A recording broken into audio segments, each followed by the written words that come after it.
الزمالك عنده ماتش بكره من ارخم الماتشات اللي هيقابلها في حياته. طبعا كلنا عارفين علي ماهر، عارفين علي ماهر لما كان بيدرب المصري كان عامل ازاي ضد الزمالك، او بيدرب سيراميكا، او عامه علي ماهر اي فريق بيدربه وبيقابل بيه الزمالك كلنا عارفين اللي بيحصل، لان علي ماهر بياخد الزمالك ده كهو العدو بتاعه.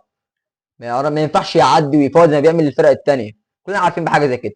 بيموت في الدفاع ويموت في الهجوم، المهم يطلع بالماتش باقل خسائر، سواء مكسب او سواء تعادل.